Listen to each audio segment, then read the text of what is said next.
Renz, hindi lahat ng lugar no baliche. Saka ba't ka magyayaya? Wala mang bata sa inyo. May ganun kaming yaya. Meron nga sila May naging yung... yaya kaming ganun. Inuuto yung panganay. Kasi may nagkabot ng pera dun sa panganay. Parang dollars. Tapos ang ginawa ko yung tsaba ng yaya yung bata na papalit natin. Tapos pinapalitan. Tapos hati sila. Huh? Baka $200. Tapos nung, syempre, yung panganay na, nauto na, di parang naalala ko, di ba may pera sa'yo? Nasaan? Tapos hindi niya masabi. Tapos pinapalitan na pala nila. Tapos, nung kinonfront yung yaya, parang, nung sinasabi Umiyak bigla yung putang ina yun. May trauma siya. Higil eh, no? Hindi. Higil eh, no? Kasi, Buti hindi ka dito nagsumbong eh. inaano niya na hindi daw niya, parang pinapalit na daw sa kaibigan niya, tapos hindi pa daw niya nakukuha yung buong pinalit ang nakikita daw niya dun sa bata na. Tapos Kabulado pa siya. Oo, sabi ni Bonsi, parang, hindi kunin sa akin. Sinabi ko na lang, since ikaw yung nakakatanda, ikaw ang responsible dun sa pera, sa'yo mo ibabawas sa sa'yo. Tapos pumaya ka naman. Tapos din, nakikwento ko kila JP, yung yayan pala namin, kinukuha yung mga deodorant, yung mga giveaway, tapos binibenta sa kapitbahay ng Akala ko mahal. pinagkaanak sa mga Hindi. At simula nun, wala na kayong kapitbahay na may puto. Oo. Sila na lang. Sila na lang. Binibenta ka na JP ng 300 isa. Pero binigyan ko si Jeep ng isang taon nun eh. Kasi ano yun eh, giveaway. So binigyan ko siya may natira pa. Pagbabae. Pagbabae ang anak, no? Babae. Kasi pag lalaki, lalo kay Momod, di ba? Lalaki. Nas boys. lalaki. Siyempre, ang concern ko do, Baka makabuk... Contaste Safe isa sex. pati safe sex and make sure na maayos silang pumili ng babae. Ano ba ang maayos sa'yo? Madali lang bang sabihin? Meron ba sa Cavite? Madali lang bang sabihin yan ng nanay sa anak na babae na mag-condom lang tapos safe sex, wag lang di ba? Hindi siya ganun kadali sa babae. Tapos sasabihin mo sa anak ko, oh, magsasama na naman kayo ng boyfriend mo ha. Ito nga, Pagkamitin mo ng condom yan ha, baka mabuntis ka. Sige, bye-bye. Diba? Hindi siya ganun kadali. Kasi parang consent na yun, parang sinasabi mo okay lang. Okay lang. Oo. Kaso nangyayari din naman talaga. Oo nga eh. Oo. So, Kaya nga sa you might inyo as well. as moms, are you preparing for this? Kinakatakutan niyo ba yan? O may plano na kayo pag dumating siya sa point na meron na siyang boyfriend? Sasabihan mo ba siya na, huwag muna kayong magkakantutan Exact words, yes. Oo. Siguro kami nung asawa ko, lagi kaming may ganyang scenario. Though ang yung panganay ko na lalaki, 1-year-old pa lang. Nakakausap mo na siya ng gano'n. Hindi yung... yung Just asawa in ko yung case, palagi diba? nagsasabi na, sabi niya, paano kung si Donkey pag uwi ng babae, papakilala sa'yo? Ma, si ano nga pala, sakto, tambak na hilabahin paglabahin mo. So indirectly, hindi ko rin alam kung paano ko siya ibigay. Ikaw, Jeannie, ikaw may pinaka mas matandang anak dito eh. Oo. 16 na si Conchi, Conchi, di ba? Ikaw ba, kailangan mo ba as a mother na pumunta rin sa conversation na yun tungkol sa ano yun, tawag na yung sex and the peace? Birds and the bees. This Birds and the peace. Sex in the beast ang pagkasain na Nilagyan yun. mo palang code pero sinabi mo rin yung sex. Pagayot titi niya ito. Bakit? Pagayot titi ko, yung sex in the beast mali. Dahil lalaki siya, si Chicken na mag-usap. Pero alam mo yun, komento ako sa inyo. Nung Thursday lang nangyari. So, alam nagalang ko yun ang magic na gano'n. Kailangan ko na yung Consi yung best friend ng high school. Tapos tinatanong ko kung magkano yung pera, kung magkano na yung magic na gano'n yung cards niya. Yung buong pera, kung magkano 360,000 pesos yung board. Tapos nakakita si Consi. Mahal, paano mo na-board yan? Sabi ko, Consi, yung sikreto dyan, huwag ka mag-aanap. Sabi ko, kasi wala na eh. So may pera siya, tulos tayo sa mga ganyan, di ba? Gusto mo na responsi ko, hindi ako mag-aanap. Sabi niya, Pero ako nga nag-open up kay Connie. Ako lagi nag-instigate ng usapang girlfriend sa kanya, asawa. Pero lagi siya yung nagsasabi sa akin na ayaw daw niya magkaroon ng pamilya kasi magastos. Una, magastos. Kasi nakikita niya eh. Oo, nakikita niya. Sabi ko, bakit ako palagi? Taki na. Wala bang magpa-public school sa inyo? Tapos feeling niya, tapos yung pinaka-concern niya, kailangan niya mag-ubay. Yun yung pinaka-iniisip Worry, niya, worry. pinaka-worry niya, na kailangan niya mag-ubay. Wala pa sa isip niya kasi nga yung practicality ng pagkaawat ng anak is not just because gusto mo ng bagay, but because you want to buy. So para pagkausap mo sila, gusto mo na mabit yung bagay ko, anak. Kasi putya kung mag-aanak ka tapos gusto mo ng 360,000 pesos na gift ng magic, dapat kumikita ka ng at least 25,000 monthly para wala yung 8,000 monthly. Pero di ba, at least kumikita ka ng malaki. So parang sabi ko, gusto mo ng ganyan, kung mag-aanak. Kasi kumari, di ba, Pero- mahirap eh, hindi siya ganun kadali. It's not just about parenting, providing. At ang early age na nakita niyo na yun. No? Oo. Kasi naisip ko nung 16 pa ako, naisip ko na ba yung ayoko mag-anak? Parang Hindi, no? Kasi Iba eh. yung ano, yung... Yun yung ituturo sila sa school eh. Oo. Huwag ka mag-anak. Hindi, Yung magkano ano, ka? yung Family ka. family. Yun yung ano, yung ano ba tawag?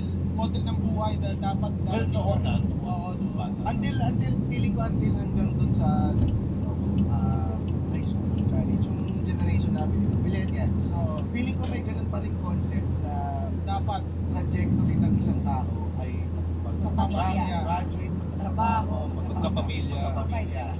So, nag-iba na yung generation ngayon na meron na silang ibang Oo, outlet. kasi yung nga, may careers na gusto i-chase ang mga babae, which is going to take them a while para na makabuild ang pamilya. So, nakapos yung pamilya. Ano tingin nyo bakit gano'n as a mother? Bakit naging gano'n yung mindset ng mga bagong kabataan? Sa ano yun eh, sa social media din. Yung mas gusto nila, may problem sila, mas gusto nila i-gastos nila sa mga sports, Sarili. sa sarili Mas nila, nakikita sa- nila yung possibilities, no? Oo. Ang dami pa palang pwedeng explore kasi Oo. ang dami ang alam lang natin. Kung ano lang nasa circle natin, Oo, at kapitbahay na. kwentuhan lang. Tsaka, feeling ko, dahil din sa social media, ang dami na palang avenues na pwedeng pagkakitaan. Dapat sa mga hindi ka alis ng bahay, meron ka ng monetization sa ano, gawa ka ng content. So parang mas dumadali kasi dati nung Ay, sasayaw yung ano sa TikTok. bakit hindi? Monetization. Yun ang tawag sa panibagong pokpok ngayon eh. Monetization. Oh, monetization. At least may blue check siya. Po, namumokpo ka ba? Hindi po, monetize lang po. Online pokpok. Pero yun eh, parang nakita mo na yung possibilities na mga pwede mong gawin. Dati kasi nung millennials, doktor, engineer, architect, yun lang ang buhay mo na pwede mong puntahan. Ngayon, nagagamit na lang yung mga attorney, engineer sa mga kasal. Pag sa mga principal sponsor. Naririnig mo, di ba? Oo. So, okay lang. So yung mga abogado, yung nagtatrabaho. Oo, bakit meron ako na host na nakakasal? Pero lapitan pa talaga ako doon. Kasi dun sa nakalagay, wala namang nakalagay na posisyon. na posisyon. Tapos tinawag ko siya, nag-speak siya. Tapos nung umalis ako ko, tinawag ako sa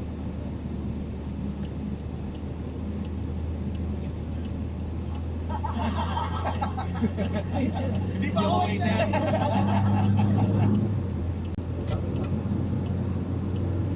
Alam ko magpupuliin ako. Inanda mo na yung sarili mo. Magpapasin. Sa akin.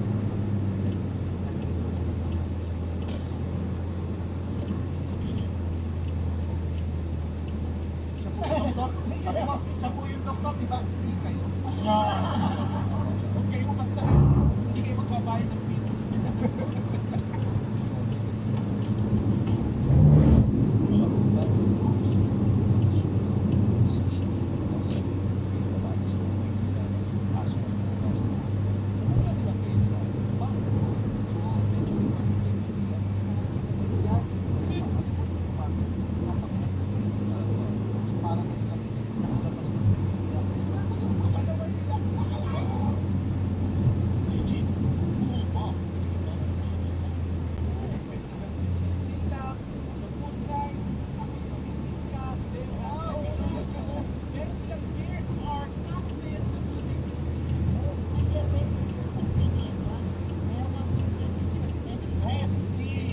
na.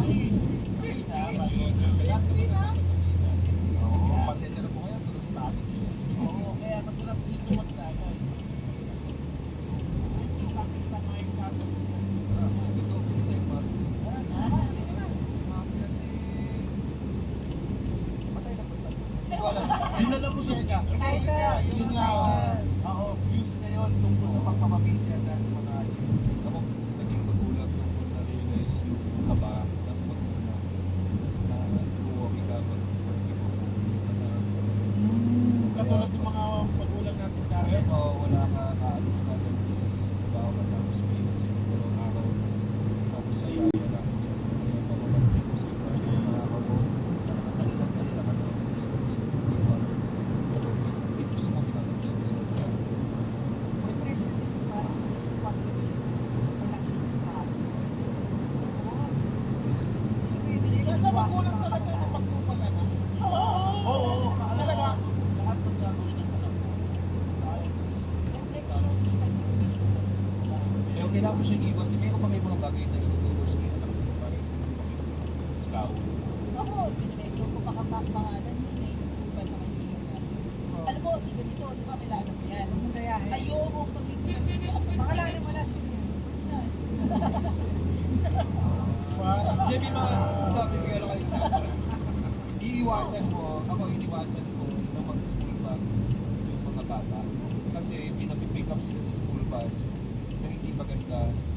Kasi ang mga kasabay namin sa mga high school na mas maganda sa kanila. So may mga words or mga things na pwede silang i-search sa Google because pag-usapan yung TV sa kapekpek, diba? So, hindi mo pinapang school bus dahil doon? So, parang naisip ko, yung bata can be prone to absorbing so many Pero yung information. logic mo Boring. yan, yung logic mo kasi yan, school bus o hindi, ano yun yan eh, kung mababasa nyo lang yung GC. oo. Hindi kasi, buwari grade, Kaya nasa GC nila. grade 3 Kaya nga eh. I can assure you, kasi mga anak ko yung Oo. marunong mag-download. So, yung mga notifications, although hindi ko binabasa yung messages nila, pero yung first words na kina mga Hindi binabuhat. Hindi, okay lang. Siguro sa akin, okay lang kung same age mo sila. That you are venturing into it. Pero kung may ang nakakahagim mga 6-7 years old, tapos usapan ng 13 to 14, medyo... Halo-halo kasi. medyo- Yung teacher nasa Oo. GC. Magtaka ka, bakit yung teacher nasa school bus? Unless ang school bus, pag same age na. Kaya, Naalala ko yung at joke least ni okay. Renz eh. Nakakatakot. Try na to. At saka minsan, mas gago pa yung driver ng school bus. Oo, minsan pastos din eh. Oo. Tolerate niya yung mga ganun, mas wala namang pakitin natin. Oo, naalala ko sa school bus. Kailangan mo. Oo. Patuloy mo ba yan? Hindi sa school bus, ako nasa pila ng pamilya ng mga ato. Oo, tama na. At sabi mo, Sabi niya, Grabe na eh.